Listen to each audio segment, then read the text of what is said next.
भारतीय हिंदू पंचांग के अनुसार वर्ष में 2 बार नवरात्रि का पर्व मनाया जाता है।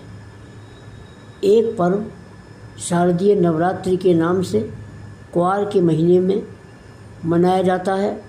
दूसरा पर्व चैत्र माह में बसंतिक नवरात्रि के नाम से मनाया जाता है। इन दोनों ही नवरात्रि में माँ दुर्गा की पूजा का विधान है एवं इसके साथ साथ और भी दैनिक जीवन की विशेषताएं हैं जो कि इन व्रतों में लाई जाती हैं।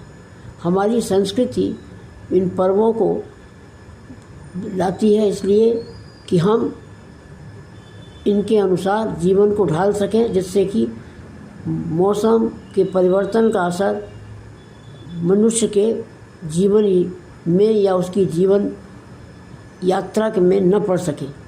नवरात्रि के पूजन और इस पर्व के अनुसार जीवन शैली को ढालने का कारण ये भी है कि इसके करने से मनुष्य के दैहिक और भौतिक तापों से निवृत्ति प्रारंभ हो जाती है। इसके अतिरिक्त इस पर्व को करने से धार्मिक और आध्यात्मिक दोनों प्रकार के हमको लाभ मिलते हैं। हमारे भौतिक कष्टों से निवृत्ति होती है और माता दुर्गा की असीम कृपा हमको प्राप्त होती है। तब हमको ये सोचना चाहिए कि इस नवरात्रि के लिए, जो कि शारदीय नवरात्रि 22 सितंबर 2025 दिन सोमवार से शुरू हो रहा है, इस हेतु हमको देवी जी दुर्गा माँ की पूजा करनी चाहिए एवं जीवन शैली में भी सात्विकता लानी चाहिए। 22 सितंबर दिन सोमवार के दिन शारदीय नवरात्रि प्रारंभ हो रहे हैं। इस हेतु हमको क्या करना चाहिए और पूजन से पहले क्या तैयारी करनी चाहिए, इस पर ध्यान देना चाहिए। इस हेतु पूजन से पहले अपने घर को और पूजा स्थान को शुद्धता के साथ स्वच्छता के साथ साफ कर लेना चाहिए एवं पूजन की सामग्रियों को एकत्र कर लेना चाहिए। और इसके अतिरिक्त हमको सात्विक जीवनचर्या व्यतीत करने का प्रण भी ले लेना चाहिए। ये नवरात्रि में 2 प्रकार से पूजन किया जा सकता है।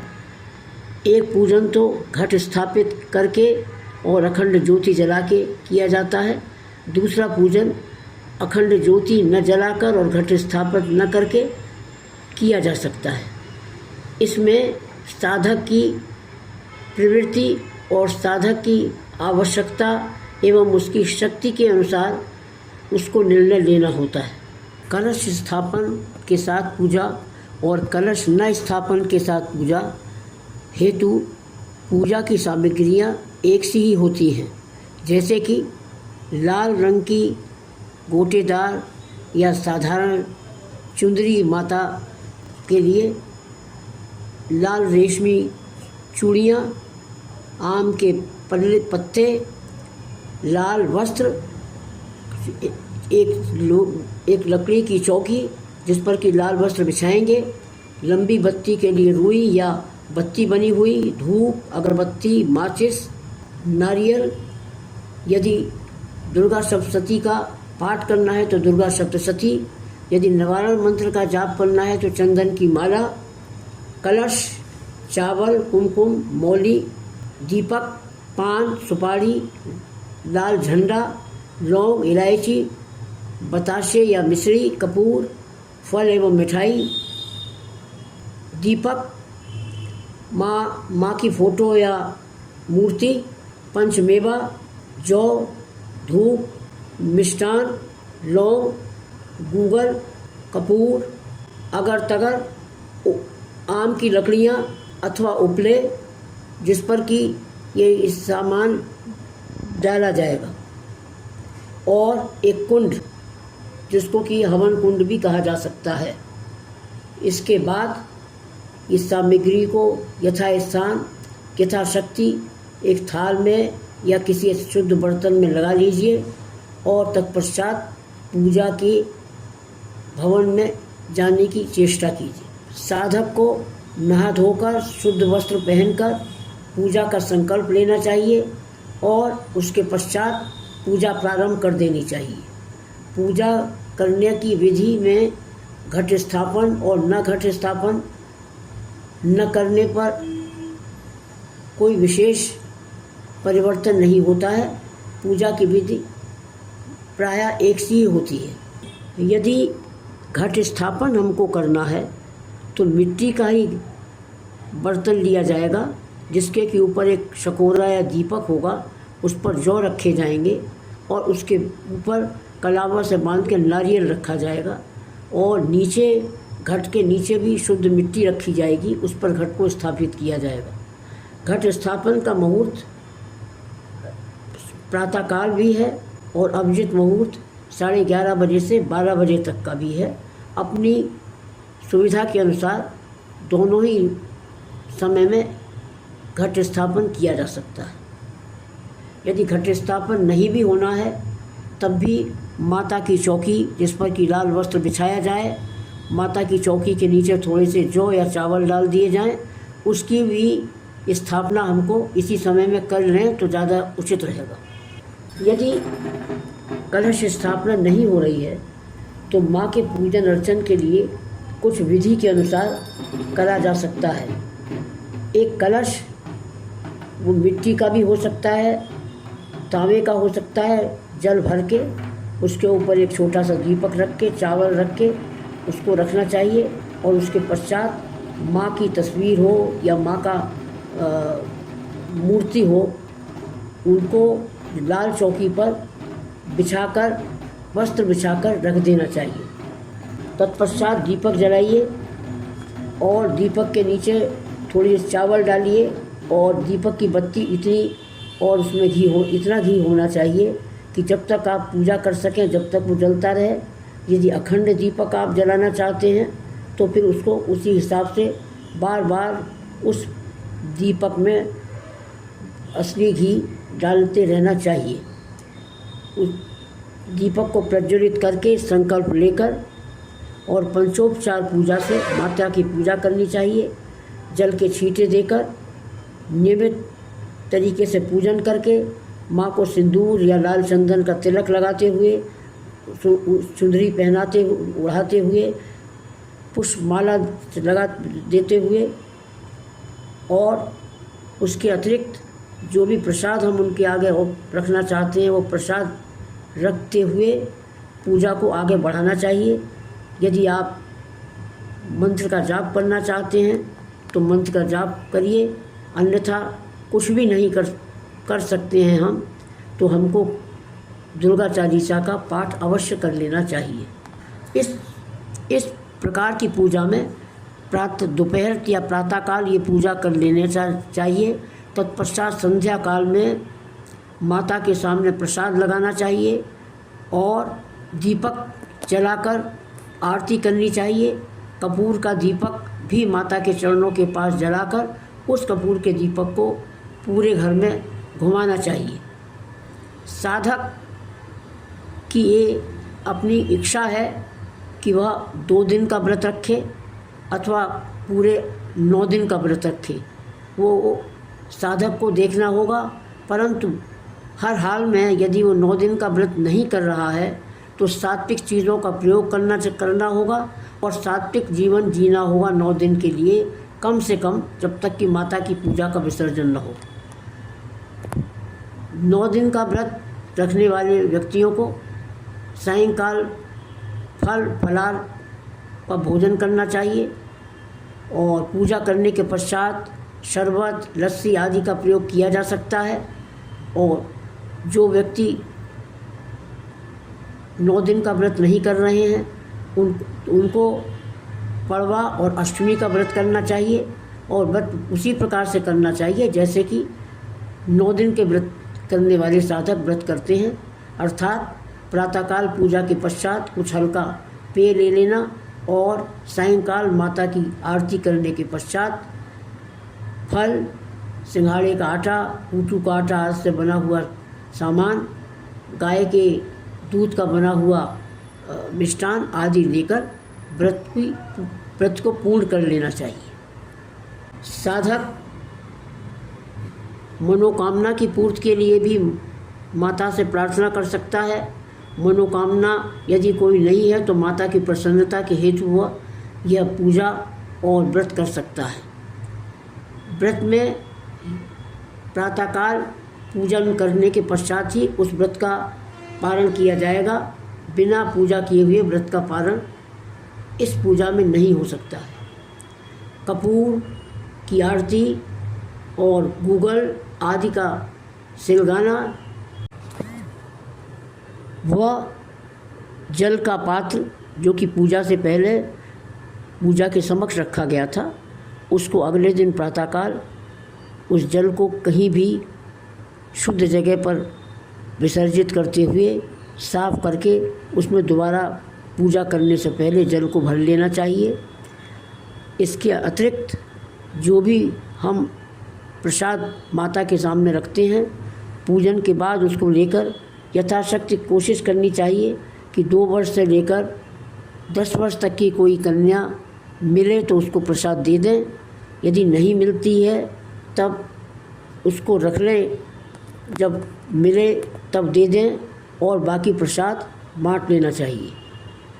किसी भी स्थिति में मादक वस्तुओं का इस्तेमाल नहीं करना चाहिए और मनोवृत्ति को भी सात्विक ही रखनी चाहिए। ये सात्विकता पूरे नवरात्रि तक रहेगी। नवरात्रि के बाद 10वें दिन जब पूजा का विसर्जन हो जाएगा, उसके बाद जैसी भी प्रवृत्ति आप रखना चाहते हैं वो आपके अपने मनोनुकूल होगी। यदि अखंड दीप जलाकर और कलश स्थापना करके पूजा की जा रही है तो कलश का जल 9 दिन पूजा के पश्चात विसर्जित किया जाएगा। पूजा का क्रम इसी प्रकार से रहेगा एवं पूजा हेतु ध्यान रखना होगा कि जो अखंड दीपक की ज्योति जल रही है वो दीपक की ज्योति 9 दिन तक जलती रहे। घी का बराबर ध्यान रखा जाए और उस दीपक को ध्यान से रखना होगा, क्योंकि दीपक का जलकर और उसके बाद उसका बुझना पूजा में बहुत अच्छा नहीं माना जाता है। नवरात्रि के दिनों में घर में गृह कलह नहीं होनी चाहिए एवं हमको नारियों का सम्मान रखना चाहिए। कन्याओं के पैरों को धोकर उनका चरणोदक लेते हुए उनसे आशीर्वाद लेना चाहिए। इसके अतिरिक्त जो भी मनोकामना है वो मनोकामना परक भी पूजा हो सकती है और बिना मनोकामना परक भी पूजा हो सकती है। साधक की इच्छा के ऊपर निर्भर करता है। प्रतिदिन इस प्रकार से पूजन किया जाएगा। नवमी के दिन पूड़ी, हलवा एवं अन्य प्रकार के फल आदि दिए जाएंगे एवं एक नारियल माता के चरणों में चढ़ाया जाएगा। इसके साथ साथ साधक माता से अपने सारे कष्टों के निवारण के लिए प्रार्थना करता रहेगा। यदि कोई आवश्यकता है कि बहुत अधिक परेशानी है तो इस व्रत को आगे के वर्षों में भी इसी प्रकार निभाता रहना चाहिए। नवमी के दिन पूजा करने के पश्चात कन्याओं का पूजन भी आवश्यक है। वो अपनी सामर्थ्य के अनुसार कन्याओं को भोजन कराया जाता है, उनको दक्षिणा दी जाती है, वस्त्र भी दे सकते हैं, उनके चरण धोकर उनको अपने घर में लाकर उनसे आशीर्वाद ले सकते हैं। उनके साथ एक उसी आयु का बच्चा होगा, बालक भी होना चाहिए, जिसको कि लांगुर के नाम से कहा जाता है। दुर्गा पूजा, दुर्गा सप्तशती का पाठ अथवा हवन आदि यह सब साधक की इच्छा पर निर्भर करता है। परंतु किसी भी प्रकार की पूजा की जाए, ये माना जाता है कि नवरात्र की पूजा करने पर आदमी के, मनुष्य के हर प्रकार के कष्टों का निवारण होता है, चाहे वो आर्थिक हो, चाहे वो शारीरिक कष्ट हो, हर प्रकार से उन कष्टों का निवारण हो जाता है। मान्यता के अनुसार माता दुर्गा के कई रूप होते हैं जिनका कि वर्णन संबंधित ग्रंथों में किया गया है। जैसे कि प्रतिपदा के दिन माँ शैलपुत्री के रूप में होती हैं, द्वितीया के दिन माँ ब्रह्मचारिणी के रूप में होती हैं, तृतीया के दिन माँ चंद्रघंटा के रूप में होती हैं,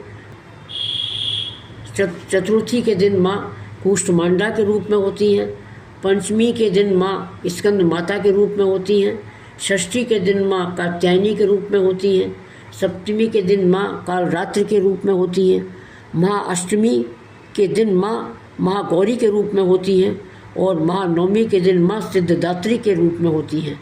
माँ का सिद्धदात्री रूप नवमी को होता है, इसी दिन पूजा का विसर्जन होता है, परंतु पूजा का पूर्ण विसर्जन 10वें दिन किया जाता है और उसके पश्चात जब हम विसर्जन करते हैं तब वहाँ से एक जल भर के कोई पात्र भी लेके आना चाहिए, खाली हाथ विसर्जन के बाद नहीं आना चाहिए। माता के ये जो रूप अलग अलग हैं, मान्यता के अनुसार यदि हम चाहें तो इनके लिए उसी प्रकार के भोगों की व्यवस्था कर सकते हैं। जैसे कि पहले दिन में माँ शैलपुत्री का भोग, गाय के घी का भोग का विधान है। दूसरे दिन माँ ब्रह्मचारिणी का मिश्री का भोग। तीसरे दिन माँ चंद्रघंटा का खीर का भोग, खीर अर्थात चावल की खीर न होकर मखाने की खीर का भोग। चौथे दिन माँ कूष्मांडा का मालपुआ जो कि खोए आदि से बनाया जाता है, उसका भोग। पाँचवें दिन केले का भोग, माँ का केले का भोग।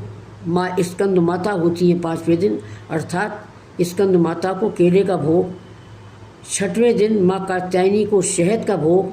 सातवें दिन माँ कालरात्रि को गुड़ का भोग। आठवें दिन माँ गौरी को नारियल का भोग और नौवें दिन सिद्धदात्री माँ को तिल आदि एवं मेवा का भोग लगाया जाता है। इन सारे भोगों में लगाने की व्यवस्था और इनका वर्णन मान्यता के अनुसार दिया गया है और उसी के अनुसार यहाँ पर इसका वर्णन किया जा रहा है। हमारी कामना है कि आप स्वस्थ रहें और आपकी मनोवांछित सारी सफलताएं प्राप्त होती रहें एवं आपका सहयोग हमारी तरफ प्रेषित होता रहे। इसके साथ आप सबका धन्यवाद देते हैं।